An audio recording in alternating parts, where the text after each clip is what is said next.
Ahora vamos a leer juntos 1 Pedro 1, 14 a 16. 1 Pedro está en su separata y su página. Como hijos obedientes, no se conformen a los deseos que antes tenían en su ignorancia, sino que así como aquel que los llamó es santo, así también sean ustedes santos en toda su manera de vivir, porque escrito está, sean santos porque yo soy santo. Oremos. Padre, tú eres perfecto y santo, y nosotros no. Oro para poder enseñar tu palabra con claridad esta mañana. Danos corazones y mentes abiertas para escuchar tu palabra. En el nombre de Jesús. Amén. ¿Qué significa vivir como mujer soltera en el mundo hoy en día? Algunas mujeres son solteras a los 22 años y otras a los 55 años. Algunos son solteras por elección, otras por circunstancias no deseadas, como el divorcio o a la muerte de un esposo. Vamos a discutir cómo la palabra de Dios nos da una visión para vivir la soltería en santidad. Mientras vivimos en la tierra, los cristianos tenemos que luchar contra los deseos del pecado. Estamos llamados a ser hijos obedientes, separados del mal en todo lo que hacemos, porque Dios es santo. Debemos recordar que Dios es nuestro creador y tiene el único derecho de que expresar lo que es bueno y malo para su creación según su voluntad. Como nuestro creador, debemos obedecerle, pero desde la caída de nuestros primeros padres, Adán y Eva, todos nacemos pecadores. Ser santo es el llamado a todas las personas. Lo que pasa es que algunos se rechazan a Dios y otros lo abrazan. Los que lo abrazamos somos llamados discípulos del Cristo. La santidad es el producto de la intervención de Dios en la vida de los pecadores a través del Evangelio y la conformación a la imagen de su Hijo. El primer punto en su página es hijos obedientes. Hijos obedientes. El versículo 14 dice, como hijos obedientes, no se conformen a los deseos que antes tenían en su ignorancia. Antes de que podamos entender el significado de la santidad o aprender a vivir una vida santa, necesitamos saber si somos realmente sus hijos. Todas las personas son culpables del pecado y el pecado es la violación de la ley de Dios. El pecado nos perjudica a nosotros mismos y a los demás y tiene consecuencias divinas y terrenales. Sin embargo, lo que hace que el pecado sea tan grave es que primero es contra Dios. Nunca vamos a sentir un quebrantamiento apropiado por nuestros pecados hasta que llegamos a ver que nuestro pecado es contra un Dios santo. no seríamos tan despreocupados por nuestro pecado si comprendiéramos cómo lo ve Dios. Nuestro pecado lo ofende, viola su carácter y causa hostilidad entre nosotros y Él. Sin embargo, el pecado es más peligroso que el cáncer terminal o tu peor enemigo. No solo estoy hablando de los pecadores graves como el adulterio, el asesinato, la borrachera, el rechazo de la palabra de Dios. También estoy hablando de pecados útiles como la ira, el orgullo, el egoísmo, ver cosas en la televisión que blasfeman el nombre de Dios y muestra a la gente desnudas. Estoy hablando de chismes contra tu hermano en Cristo y de tener sexo con un hombre que no es tu esposo. Todos los pecados traen destrucción. A menudo nos sentimos cómodos con el pecado en nuestra vida. Deseamos tanto el pecado que no estamos dispuestos a dejarlo ir. El pecado te va a decepcionar, engañar, encarcelar y finalmente te va a destruir. La mayoría de las personas se han acostumbrado tanto al pecado que ya no lo ven como algo mortal.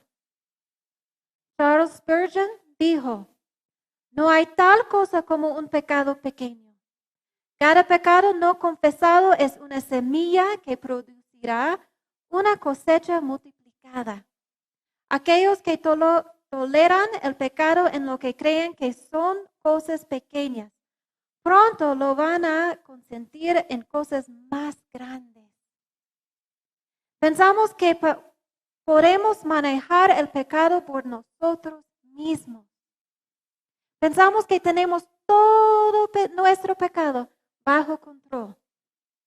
Pero te digo la verdad, no hay tal cosa como un pecado pequeño o controlado. Ese pecado que crees que es pequeño, un día te llevará a la destrucción si no te arrepientes y confías en la victoria de Cristo. Si prendo un fósforo y lo tiro en un bosque seco, pronto va a crear un fuego masivo. Lo que pensamos que es pequeño nos llevará más profundo en el pecado. Lo que llenamos en nuestra mente, eventualmente lo vamos a perseguir. Un ejemplo, muchas mujeres disfrutan viendo telenovelas y leyendo libros románticos llenos de amor sexualizado. Llenarse de este tipo de pensamientos lujuriosos y pecaminosos te llevará a la caída cuando un hombre te acerque con malas intenciones. Lo que comenzó como un sueño de romance se convierte en un embarazo no planeado o en que tus padres te obligan a casarte con un hombre solo porque te quedaste embarazada. Queridas hermanas, no se conformen a los deseos que antes tenían en su ignorancia. Ni el matrimonio ni la soltería pueden satisfacer nuestros anhelos y deseos. Solo Cristo puede hacerlo. Tenemos que apartarnos de las falsas promesas del pecado y enfocar nuestra vida hacia Jesucristo. Necesitamos reconocer la seriedad de nuestro pecado para poder entender la belleza de la cruz de Cristo.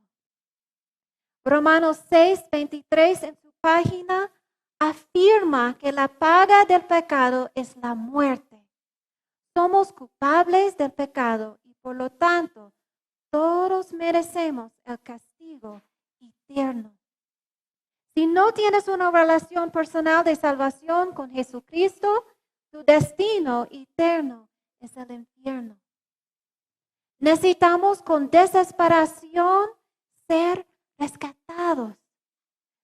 Necesitamos ser salvados. La Biblia deja muy claro que por nuestras propias obras y nuestros propios actos no podemos ser salvos. El mensaje de la Biblia es que mientras el hombre no puede salvarse a sí mismo del tormento eterno por su pecado, Dios sí puede. Esta es nuestra esperanza a la que nos aferramos el Evangelio. ¿Qué es el Evangelio?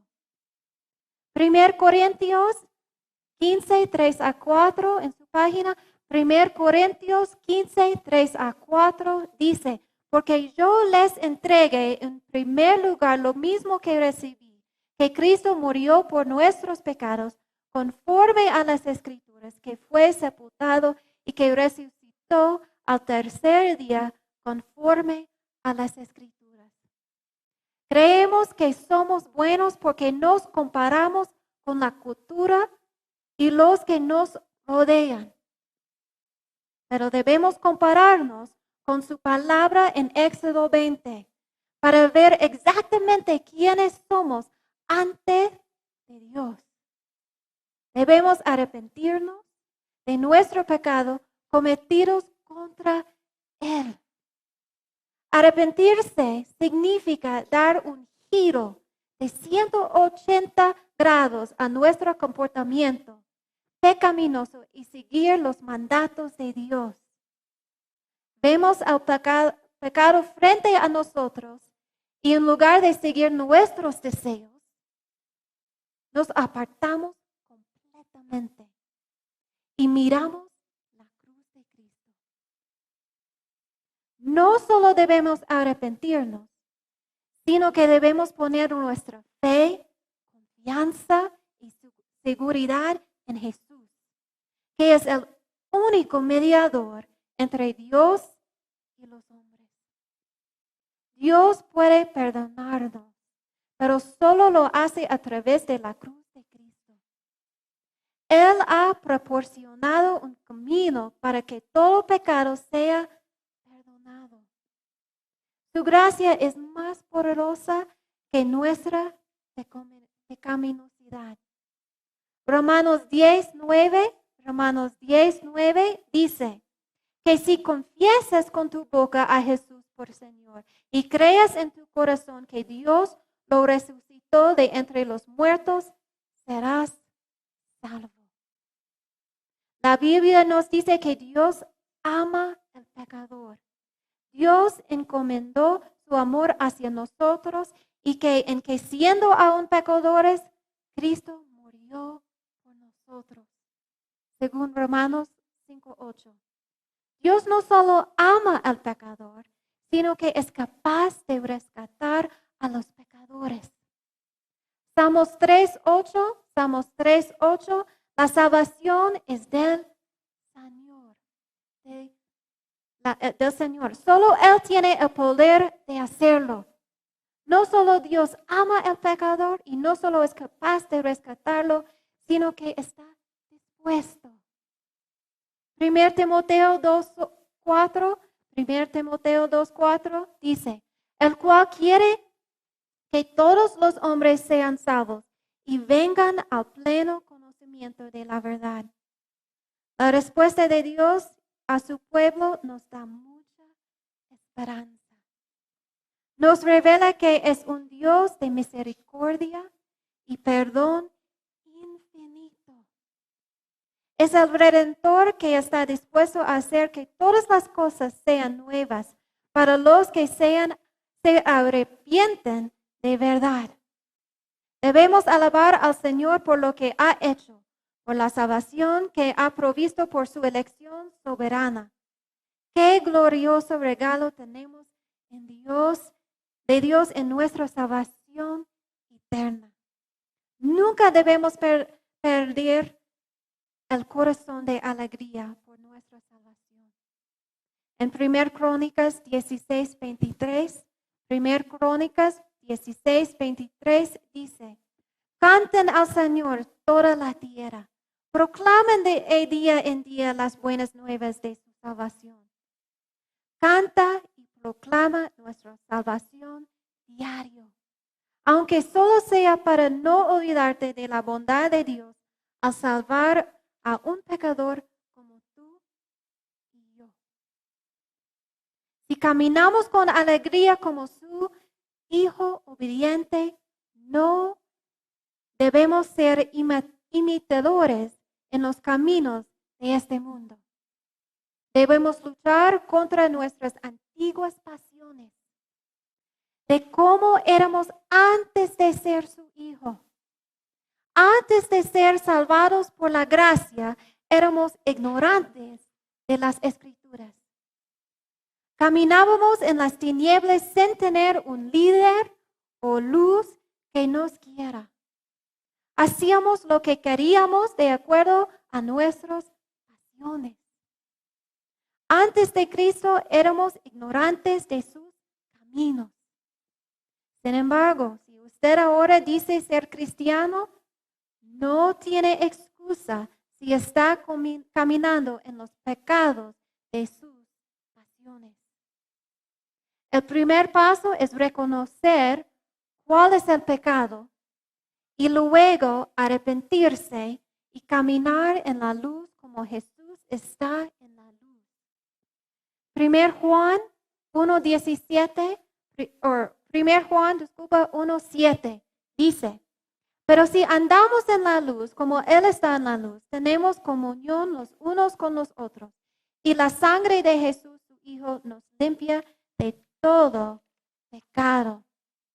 Si somos llamados sus hijos, entonces ya no veremos las cosas en la ignorancia de la manera que lo hacíamos antes. Veremos las cosas de manera diferente. El versículo 14 dice, no se conformen a los deseos que antes tenían en su ignorancia. Ahora que somos llamados hijos de Dios por medio de la fe en Cristo, no estamos cegados por lo que Pablo llamó las pasiones. Estas pasiones que una vez dominaron, ya no tendrán control sobre nosotros. Ya no te engañarán. Ya no te dejarás engañar porque sabes que no es así. Pablo habla de nuevo de su antigua ignorancia en 1 Timoteo 1:13. 1 Timoteo 1:13. Aún habiendo sido yo antes blasfemo, perseguidor y agresor. Sin embargo, se me mostró misericordia, porque lo hice por ignorancia en mi incredulidad. Por el Espíritu Santo trabajando activamente en ti, esa necesidad y ignorancia ya se ha ido. Y estás empezando a ver la diferencia entre lo que es santo y lo que es malo. Como discípulos de Cristo, cuando pecamos, ya no estamos en la esclavitud de ese pecado. Amén. Porque Cristo ha ganado la victoria sobre todos los pecados. Ya no vemos esos pecados más gloriosos que la gloria de Dios. A medida que muremos en la fe y en el conocimiento de su voluntad, comenzaremos a reemplazar nuestra antigua ignorancia con la verdad de Dios. Lo que nos lleva a desechar los viejos deseos y a experimentar los bíblicos. Los deseos que una vez se apoderaron de ti, ahora se convierten en el pasado. Por mucho que tengamos que luchar contra ellos con la verdad, ya no son el poder que defina nuestras vidas. Los deseos pecaminosos ya no definen quiénes somos. Somos definidos por la cruz de Cristo.